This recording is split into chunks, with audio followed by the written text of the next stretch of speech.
जय माता की दोस्तों, माता रानी की कृपा आप सभी लोगों पर सदा और सर्वदा बनी रहे। दोस्तों, आपको स्वागत है मेरे channel my lovely home and garden में। आई होप दोस्तों आप सभी लोग अच्छे होंगे। दोस्तों, आज मैं इस वीडियो के माध्यम से बहुत ही खास जानकारी देने वाली हूँ। पशुपति नाथ व्रत जो होती है उससे संबंधित है। अब बहुत ही इम्पोर्टेंट है, बहुत ही महत्वपूर्ण जानकारी है। यदि आप गलती से भी कुछ गलतियों को करते हैं जिससे कि आपका ये व्रत खंडित हो जाता है, तो उस विषय में बात करेंगे दोस्तों। क्योंकि ये व्रत से 5 ही बार किया जाता है और 5वें बार में ही ये व्रत संपूर्ण होता है, समाप्ति होती है 5वें सोमवार को ही। और इस बीच में आप किसी भी सोमवार को कुछ भी गलती करते हैं तो ये व्रत खंडित हो जाता है और फल जो आप चाहते हैं कि आपकी मनोकामना पूर्ण हो, वह कामना पूर्ण नहीं होती। तो आइए दोस्तों, हम लोग जानेंगे इस वीडियो में वह महत्वपूर्ण बातें जिनसे आपका व्रत गलती से भी खंडित ना हो। उसके पहले दोस्तों आपसे एक रिक्वेस्ट है कि अभी तक आप मेरे चैनल पर नए हैं तो मेरे चैनल को सब्सक्राइब करें। इस वीडियो की जानकारी आपको अच्छी लगी हो तो लाइक करें, अपने फ्रेंड्स और फैमिली में शेयर करें और बेल नोटिफिकेशन जरूर दबाएं। दोस्तों, मेरे चैनल को सब्सक्राइब करें और बेल नोटिफिकेशन जरूर दबाएं ताकि आने वाली वीडियो की जानकारी आप तक समय से पहुंच सके। चलिए दोस्तों, बात करते हैं उस महत्वपूर्ण जानकारी के बारे में, कौन सी गलतियों की वजह से आपका व्रत खंडित हो सकता है। पहली गलती ये होती है दोस्तों कि सुबह जो पूजा की थाली हम तैयार करके ले जाते हैं भगवान को पूजा करने के लिए, घर से ही तैयार करके ले जाएंगे थाली, और उस थाली में घर जब वापस आएंगे तो उस थाली को हम धुलेंगे नहीं, उस थाली को उसी तरह से सुरक्षित रख देंगे। उसे अपने पूजा स्थल पे या घर का जो मंदिर है उसमें उस थाली को वापस मंदिर से आने के बाद उसी तरह से सुरक्षित रख देंगे। इस गलती को न दोहराएं। इस गलती को भी करने से आपका व्रत खंडित हो सकता है। प्राय लोग जानते नहीं हैं, अनजाने में मंदिर से जब वापस आते हैं तो उस थाली को साफ कर देते हैं। ऐसा भी नहीं करना है। साथ ही जो लोटा आप ले जाते हैं या फिर जो पात्र ले जाते हैं जिसमें पंचामृत ले जाएंगे सुबह और शाम अभिषेक करने के लिए, और जो लोटा ले जाएंगे जल वाला पात्र, उस बर्तन को भी नहीं धुलना है। सुबह मंदिर से वापस आने के बाद दोस्तों उस पात्र को भी उसी तरह से यथावत पूजा स्थल पे, अपने घर के पूजा स्थल पर रख देंगे और उसी बर्तन को लेके जाएंगे हम शाम को पूजा करने के लिए। दूसरी बहुत बड़ी गलती ये होती है दोस्तों कि लोग पूजन जो सामग्री लेते हैं पूजा की थाली में थोड़ा थोड़ा लेते हैं, जिससे उन्हें शाम को पूजा के लिए दोबारा लेना पड़ता है। तो ये भी बहुत बड़ी गलती है इस व्रत के लिए। ऐसा भी ना करें। आपको पूजन सामग्री जो भी है, जैसे चंदन हो गया, सिंदूर हो गया, माता गौरी या पार्वती जी को चढ़ाने के लिए, लगाने के लिए जो ले जाते हैं, कलावा हो गया, जनेऊ हो गया, चावल, चीनी, पुष्प, जो भी पूजन सामग्री आप ले जा रहे हैं सुबह, उसे थोड़ा ज्यादा ही लें ताकि शाम का भी उस थाली में आपके साथ आए और उसे फिर वापस ले जाके आप शाम को भी उस पूजा की सामग्री को इस्तेमाल करें। इन बातों का ध्यान रखिए दोस्तों। आप पूजन सामग्री जो सुबह निकालते हैं शाम की पूजा के लिए भी आपके थाली में बचना चाहिए। फिर तीसरी बहुत बड़ी गलती होती है दोस्तों कि पूजा से वापस जब मंदिर से आते हैं हम लोग सुबह पूजा करने के बाद, तो बहुत लोग बीच में रास्ते में अगर कोई मिल जाता है तो उनसे भी रुककर बात करने लगते हैं, या फिर कहीं और चले जाते हैं, किसी पार्क में चले जाते हैं, या फिर कहीं भी जैसे प्रवचन हो रहा है या कुछ भी हो रहा है तो रास्ते में कहीं भी चले जाते हैं। ऐसा भी नहीं करना है दोस्तों। आपको सीधे मंदिर से अपने घर ही आना है, क्योंकि पूजा घर से शुरू होती है। और सुबह जब आप मंदिर से वापस आते हैं या शाम को भी मंदिर से जब वापस आते हैं तो सीधे अपने घर ही आना है, कहीं इधर उधर कहीं और नहीं जाना है, चाहे कुछ भी इमरजेंसी हो। घर आके ही आप सुबह में भी घर आके ही अपने घर पे प्रसाद ग्रहण करने के बाद ही अगर कोई इमरजेंसी है तो आप जाएं पूजन थाली रखने के बाद, क्योंकि वह थाली भी अभिमंत्रित हो जाती है, उस थाली से भी आपकी आस्था जुड़ जाती है।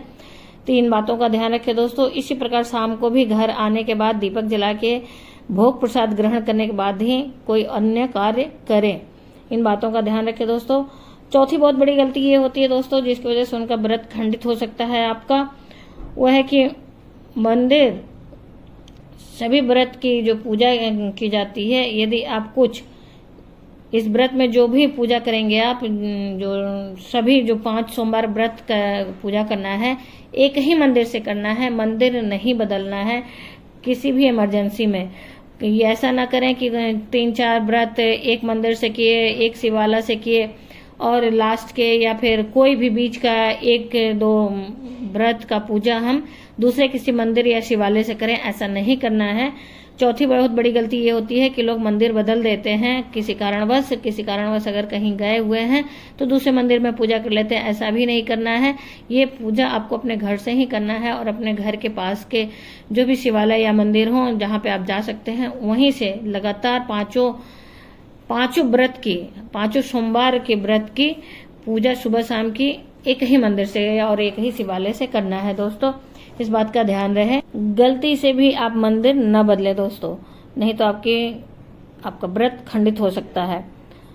उसके बाद दोस्तों 5वां बहुत बड़ी गलती प्राय लोग कर देते हैं जाने अनजाने में, वो भोग प्रसाद जो शाम को चढ़ाने के लिए बनता है, जैसे अगर आप घर में खीर बनाए हैं या फिर हलवा बनाए हैं तो उसे ज्यादा ना बनाएं। प्राय लोग ज्यादा बना देते हैं कि घर के और सदस्य खाएंगे, कुछ हिस्सा तो ले जाते हैं मंदिर में चढ़ाने के लिए 3 हिस्सा करके और कुछ हिस्से को घर पे ही छोड़ देते हैं कि घर के सदस्य लोग खाएंगे, बच्चे खाएंगे। ऐसा नहीं करना है दोस्तों। हमें उतना ही प्रसाद, या तो बाजार से अगर हम बर्फी या लड्डू कुछ भी मंगा रहे हैं या घर पे बना रहे हैं तो भी हलवा, खीर, बर्फी या लड्डू उतना ही बनाएं जितना हम मंदिर में ले जाएं 3 हिस्सा करके, और 2 हिस्सा मंदिर में छोड़ने के बाद तीसरा हिस्सा जो बचता है, जितना जो व्रत करता है वो खा सके। जो व्रत करता है ये ध्यान रहे कि उसी को उस तीसरे हिस्से वाले प्रसाद को खाना है, किसी और को नहीं देना है। इस बात का भी ध्यान रखना है। गलती से भी अपने बच्चे या अपने हस्बैंड या अगर पति कर रहे हैं तो पत्नियों को, या बच्चे कर रहे हैं तो अपने माता पिता को, किसी को भी नहीं देना है उस तीसरे हिस्से को जो शाम को हम वापस मंदिर से लेके आते हैं पूजा के बाद। उस तीसरे हिस्से को स्वयं ही जो व्रत धारण कर रहे हैं उन्हीं को सिर्फ खाना है। इसलिए एक अनुपात में, एक छोटे अनुपात में आप भोग प्रसाद ले जाएं 3 हिस्सा करके, उतना ही मंगाएं। अगर बाजार से भी मंगा रहे हैं तो, या अगर घर पे बना रहे हैं तो भी उतना ही मंगाएं जितना आप मंदिर ले जा सकें और तीसरे हिस्से को बचने के बाद आप ग्रहण कर सकें।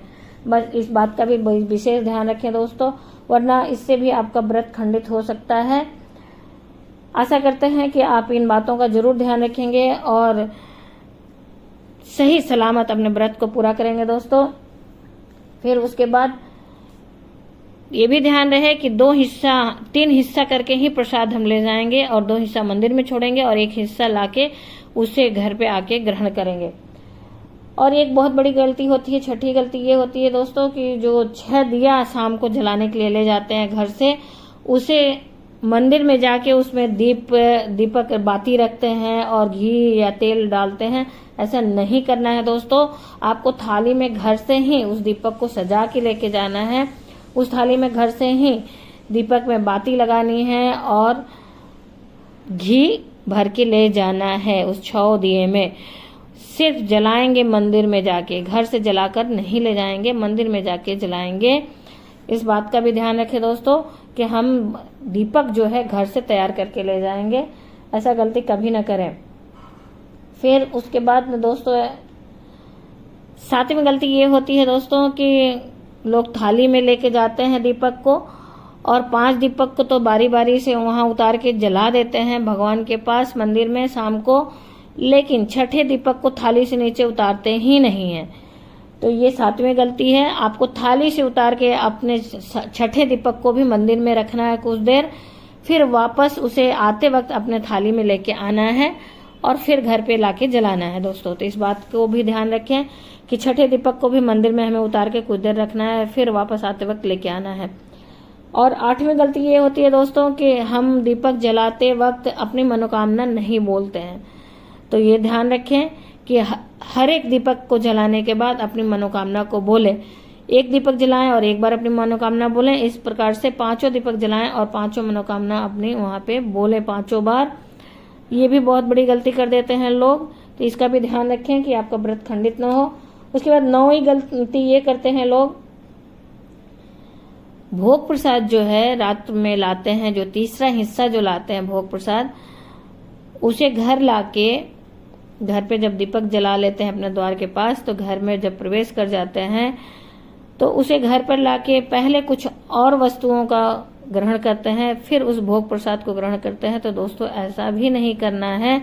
आपको सर्वप्रथम घर में आते ही उस भोग प्रसाद को ही पहले खाना है, उसी से आपके व्रत को खोलना है, उसी से आपका व्रत पूर्ण माना जाएगा। आप गलती से किसी और चीज को पहले न खाएं।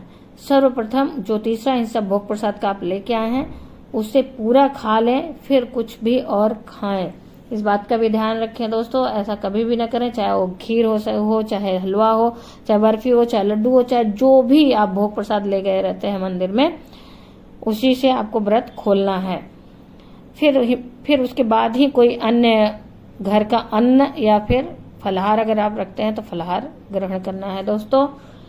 फिर उसके बाद 10वीं गलती ये होती है कि कुछ लोग 5वें व्रत में उद्यापन करना है तो नहीं करके छठे व्रत में करते हैं, ये भी गलती होती है। अगर पुरुष हैं तो उनका कोई दिक्कत नहीं है, वो 5 व्रत करने के बाद 5वें व्रत में ही उद्यापन करें, इस बात का ध्यान रखें। और स्त्रियों के साथ कुछ प्रॉब्लम होती है, स्त्रियों के साथ रजस्वला यानी कि मासिक धर्म जब आ जाता है तो उनका एक व्रत मान्य नहीं होता है, लेकिन उनको इस बात का ध्यान रखना है कि वो व्रत रखेंगी। दोस्तों ये 11वीं गलती होती है महिलाओं के साथ कि वो रजस्वला वाले व्रत को भी गिन लेती हैं। अगर रजस्वला नहीं हुई हैं, कुछ जो लेडीज हैं अगर उनका रजस्वला नहीं आ रहा है, मासिक धर्म नहीं आ रहा है, तो वो 5वें में ही अपने व्रत का उद्यापन कर दें। और 11वीं गलती ये होती है कि कुछ महिलाओं का रजस्वला वाला भी व्रत काउंट कर लेती हैं दोस्तों, तो ऐसा नहीं करना है। व्रत तो रखना है, व्रत को बीच में नहीं तोड़ना है। जब वो बीमार हो गए या रजस्वला आ गया, या पुरुष के साथ भी हो सकता है कि वो बीमार हो गए, व्रत रखना है, क्योंकि आप पूजा नहीं कर पाएंगे उस सोमवार को तो वो मान्य गिनती नहीं होगी। तब ऐसी स्थिति में 6वें में आपको व्रत का उद्यापन करना है विधि विधान से पूजा करने के बाद। जिस तरह से आप 5 सोमवार को पूजा करते हैं, उसी प्रकार से 6ठे वाले सोमवार को भी पूजा करने के बाद आप व्रत पूर्ण करेंगे। ये ध्यान है, ये बातें प्राय महिलाओं के साथ हो जाती है दोस्तों, क्योंकि उन्हें बीच में मासिक धर्म के दौर से भी गुजरना पड़ता है, तो ये अक्सर औरतों के साथ होता है। तो ऐसी स्थिति में 6वें व्रत में व्रत का उद्यापन करें। फिर उसके बाद एक और चीज गलती होती है दोस्तों, 12वीं गलती ये हो जाती है कि जब हम उद्यापन वाले दिन 108 दाने चावल के चढ़ाते हैं, या फिर मूंग के चढ़ाते हैं, या फिर बेलपत्र, या फिर सफेद पुष्प के 108 चढ़ाते हैं, तो उसमें कई बार होता है क्या है कि चावल खंडित चढ़ा देते हैं लोग। तो ऐसा भी नहीं करना है, नहीं तो इससे भी आपका व्रत खंडित माना जाएगा। शिवलिंग पे कभी भी खंडित चावल नहीं चढ़ाया जाता दोस्तों। आपको एक एक दाना, चावल का एक एक दाना चेक कर लेना होता है, पहले से देख लेना होता है कि कहीं कोई चावल टूटा तो नहीं न है। इसी प्रकार से मूंग का जब आप खड़ा मूंग जब चढ़ाते हैं तो उसे भी पहले से ही चेक कर लें कि कोई सड़ा या खराब मूंग तो नहीं न है। इसी प्रकार से दोस्तों बेलपत्र जब आप चढ़ाएंगे तो बेलपत्र को भी पहले से साफ सुथरा धुल लेंगे, और उसके बाद उसे भी आप देख लेंगे कि कहीं कोई बेलपत्र कटा फटा तो नहीं न है, खंडित तो नहीं न है, नहीं तो इस गलती से भी आपका व्रत खंडित माना जाएगा। इन बातों का ध्यान रखें दोस्तों। इन सब चीजों में से जो भी बन पड़े आप 108 चढ़ा सकते हैं। उसके बाद एक गलती होती है कि नारियल पे कलावा नहीं बांधते, 13वीं ये गलती हो जाती है दोस्तों। तो कलावा अगर आप नहीं बांध रहे हैं तो वो मतलब पूर्ण नहीं माना जाता है। तो इसका बात का ध्यान रखें कि आपको नारियल पे कलावा बांध के ही चढ़ाना है।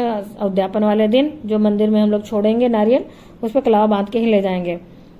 फिर उसके बाद 14वीं गलती होती है कि आप माता का गठबंधन जरूर करें। गौरी माता और शिवलिंग का गठबंधन हर सोमवार के व्रत में करें। 7 बार धागों को लपेटा जाता है, एक दूसरे से गांठ नहीं बांधा जाता है, और इस गठबंधन को जरूर करें दोस्तों, इसका भी ध्यान रखें। फिर उसके बाद 15वीं बहुत बड़ी गलती ये होती है कि शाम का व्रत खोलने के बाद भोग प्रसाद और जो भी खाना है खाने के बाद महिलाएं हों या पुरुष हों वो सहवास न करें। अगर वो सहवास करते हैं, एक दूसरे के साथ रहते हैं, तो व्रत खंडित हो जाता है दोस्तों। तो इस बात का भी ध्यान रखें कि संबंध न बनाए एक दूसरे के साथ। उस दिन आपको सात्विक जीवन जीना है दोस्तों, ब्रह्मचर्य का जीवन पालन करना है, जीवन जीना है। फिर उसके बाद दोस्तों ये ध्यान रखना है कि साफ सुथरे बिस्तर पे ही शयन करें। संभव हो सके तो आप नीचे चटाई और कुछ ऐसे बिस्तर को बिछा के सोएं जो धुला हुआ हो। इन बातों का आशा करते हैं कि आप ध्यान रखेंगे और इस तरह से अपने व्रत को पूर्ण करेंगे दोस्तों। ये व्रत बहुत ही कहा जाए कि पावरफुल व्रत है, बहुत ही फलदायी व्रत है। किसी भी समस्या, जो ऐसी समस्या हो जिससे आपको कहीं कोई रास्ता नहीं दिख रहा हो और कहीं कोई मदद की भी उम्मीद नहीं हो, तो ऐसी स्थिति में आप इस व्रत को जरूर करें और विधि विधान से करें, नियम से करें, तो आपका व्रत पूर्ण होने से पहले ही आपका वो कार्य पूरा हो जाता है, भोलेनाथ की कृपा से, पशुपतिनाथ की कृपा से। आशा करते हैं दोस्तों, मैं तो यही सलाह दूंगी कि जिसके भी जिंदगी में बहुत ज्यादा दिनों से कोई समस्या चली आ रही हो, तो इस व्रत को जरूर करें और अपने कार्यों को पूर्ण करें। आशा करते हैं दोस्तों कि इस वीडियो की जानकारी आपको अच्छी लगी होगी और वीडियो की जानकारी उपयोगी लगी होगी। अगर आपको वीडियो की जानकारी उपयोगी लगी है दोस्तों तो लाइक जरूर करें। इससे हम लोगों को हिम्मत मिलता है और ऊर्जा मिलती है कि हम और नई नई जानकारी आप तक ला के दें। दोस्तों जानकारी अच्छी लगी हो तो लाइक जरूर करें, अपने फ्रेंड्स और फैमिली में ज्यादा से ज्यादा शेयर करें ताकि उनको भी ये लाभ मिल सके, उनसे भी किसी भी प्रकार की गलती ना हो और इस व्रत का लाभ वो भी उठा सके। दोस्तों अभी तक आप मेरे चैनल पर नए हैं दोस्तों तो मेरे चैनल को सब्सक्राइब कर लें और बेल नोटिफिकेशन जरूर दबाएं ताकि आने वाले वीडियो की सूचना आप तक समय से पहुंच सके। धन्यवाद दोस्तों, जय माता की दोस्तों। फिर मिलते हैं एक नई जानकारी के साथ दोस्तों। माता रानी की कृपा आप सभी लोगों पे सदा और सर्वदा बनी रहे।